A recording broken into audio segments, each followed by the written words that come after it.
Et on Avec enchaîne plaisir. tout de suite avec une autre initiative qui vient compléter un petit peu ce que vous dites. C'est le programme Esprit de Vélox que porte François Frey, qui a été très en avance de phase sur ce sujet.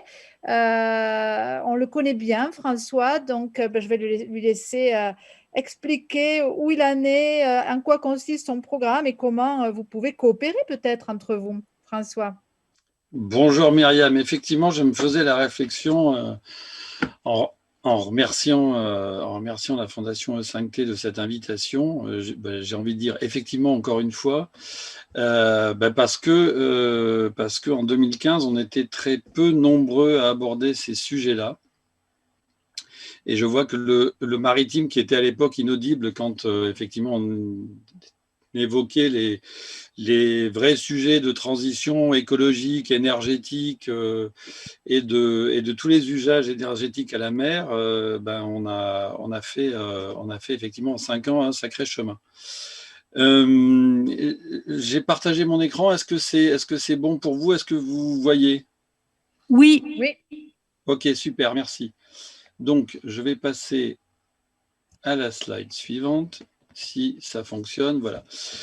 Frédéric Cuvillier en parlait ce matin. Nous sommes un peu prisonniers de certaines images et les cartes fixent les images et fixent les mondes imaginaires qu'on a en tête les uns et les autres. Le monde océanique échappe pas à la règle. Et on a en tête des océans et des mers qui sont à la fois infinis et multiples. Et j'ai envie de vous proposer aujourd'hui cette projection qui est très originale et très intéressante. C'est la projection dite de Spielhaus, qui était un géographe d'Afrique du Sud, et qui montre à quel point on est ici sur, je dirais, une forme de milieu unique, où tout ce qui s'y baigne va se transformer et se transmettre. Ça veut dire que si je rentre un polluant à un bout de cet océan, on a pour habitude de dire, par exemple, qu'une goutte d'eau va mettre 1000 ans à faire le tour de l'océan. Ce polluant-là, cette forme en mer, va se retrouver aux 4 coins de la planète après. La pollution, c'est bien sûr le plastique. Ce sont aussi des gaz. Ce sont aussi des boîtes beaucoup, beaucoup plus grosses. Et on a vu cette année des événements hors normes de porte-containers qui perdaient jusqu'à 1900 boîtes en un seul coup. Et on en a eu 3 ou 4 de très, très grande taille à très, très fort impact. C'est aussi du son, c'est aussi une forme de pollution dont, vis-à-vis de laquelle nous on travaille depuis 3 ans maintenant et qui est, si j'ose ce jeu de mots un peu stupide, audible enfin aujourd'hui. C'est une pollution qui est très forte et qui fait que les impacts anthropiques au sens le plus large vont être extrêmement forts aujourd'hui, vont avoir des formes de facettes très larges aussi, et de réduire le problème de polluants en mer au plastique est un risque. Donc il faut vraiment, et c'est important pour nous, qu'on puisse aller un peu plus loin. Je passe à la taille suivante. Si effectivement on vient sur ce qu'est le plastique en mer, qui est effectivement le déchet aujourd'hui le plus emblématique, parce que le plus visible, le plus sexy, j'ai envie de dire, sur les images, et on en a une qui est assez symbolique ici à l'écran. En fait, le problème, et là, effectivement, on n'est pas tout à fait en phase avec mon ami Yvan Bourgnon sur le sujet, mais le plastique, on sait très bien d'où est-ce qu'il vient. Tu expliquais, Myriam, qu'on en est à 300 millions de tonnes de plastique produits par an à peu près, 100 millions qui se retrouvent hors des filières des 3R dont on parlait avant avec Bob aussi. Sur ces 100 millions de tonnes, il y a au moins une dizaine de millions de tonnes que l'on retrouve en mer. Moi, j'ai envie de dire, j'ai pas envie que l'on attende que ce plastique soit en mer pour le traiter. C'est-à-dire qu'on sait exactement où sont les producteurs, où sont les pourvoyeurs, et c'est très important qu'on ait bien en tête qu'une fois qu'on jette dans l'eau, et l'eau, c'est très près de chez nous, en fait, c'est au bout de l'évier, c'est au bout de la zone de production. Il est très important que l'on puisse agir très tôt et ne pas agir à un instant où le plastique va créer des problèmes annexes très importants qui n'ont pas été abordés jusque-là et que je vais aborder un petit peu plus loin. J'ai envie de dire aujourd'hui que ce plastique, il se dégrade, il se dégrade très vite. Il a des impacts très larges. On le retrouve bien au-delà de la couche que l'on va photographier fréquemment, sur des particules très très fines. Les bébés humains ingèrent chaque jour en moyenne sur la planète plusieurs millions de microparticules de plastique, même s'ils ne boivent pas de l'eau de mer. Donc on en est vraiment à des vrais enjeux très larges sur lesquels on pense qu'il faut agir très vite.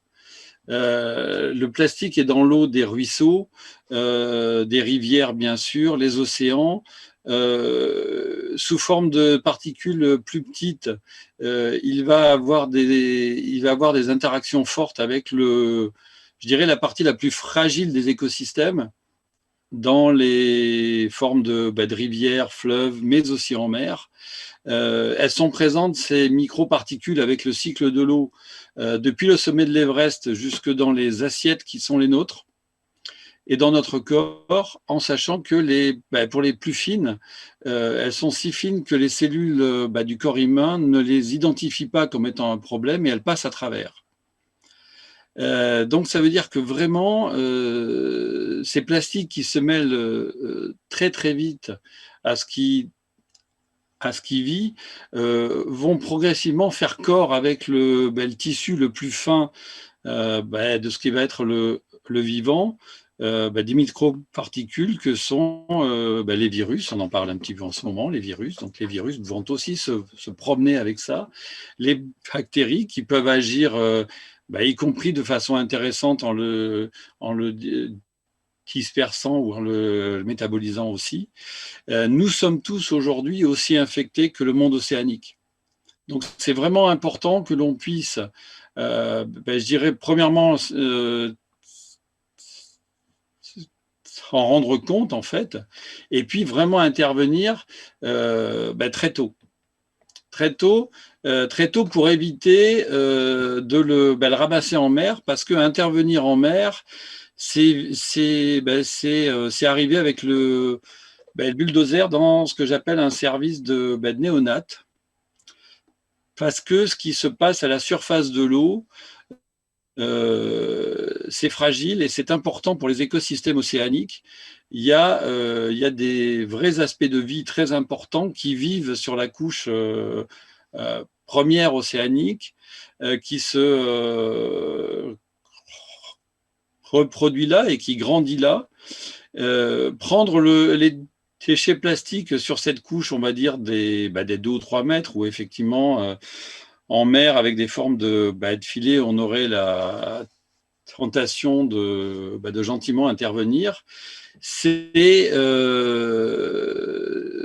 empêcher le vivant de vivre, et c'est intervenir là où il est le plus fragile.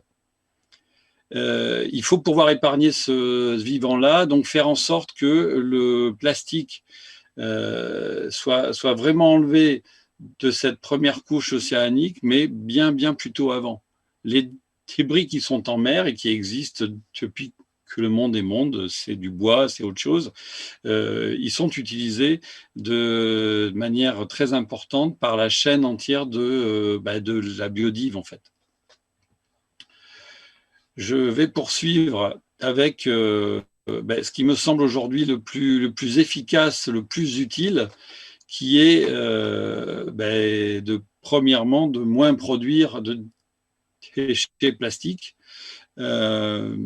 J'ai envie de dire, depuis des années que l'on vient prendre les poubelles qui sont devant chez vous, en général, ça se passe la nuit.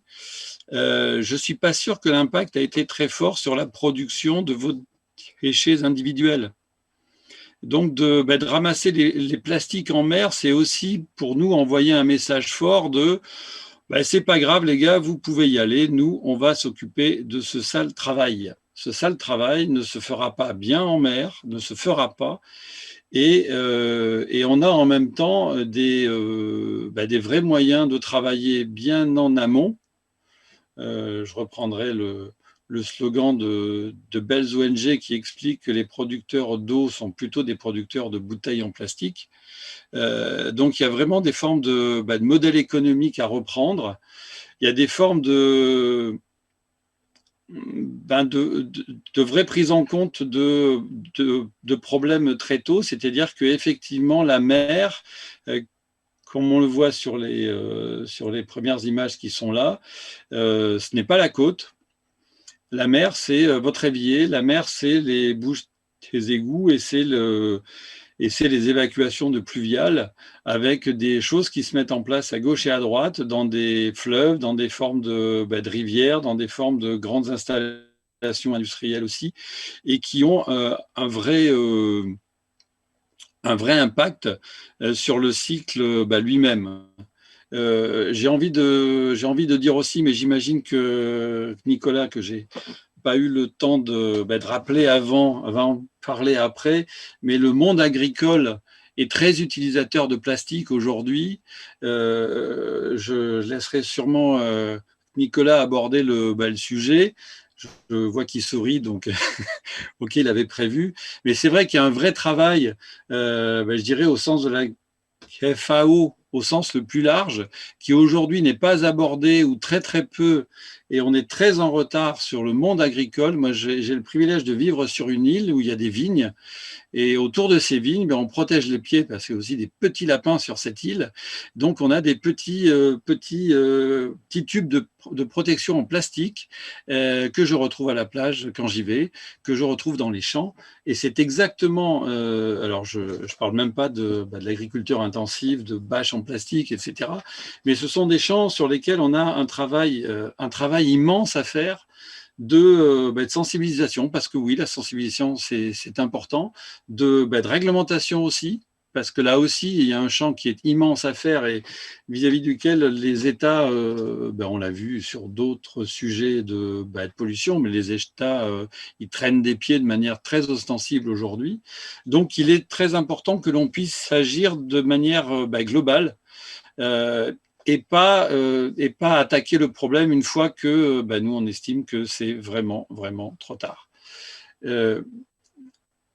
3 mots sur Esprit de Velox, parce que je n'avais pas prévu de parler trop du programme, mais dans cette forme de logique qui est la nôtre, nous, on a prévu de travailler effectivement en amont. Ce qui nous semble important aujourd'hui, c'est de réduire le poids du transport à la mer, du travail à mer, de la présence de l'homme à la mer. Donc, nous travaillons sur une vraie autonomie à 100% à la mer, vraie autonomie énergétique, sur lesquelles aujourd'hui on a un feu vert de principe de l'administration française, du Bureau Veritas, d'organismes de classement avec lesquels on travaille aujourd'hui, avec des vrais enjeux qui vont du transport jusqu'à la plaisance.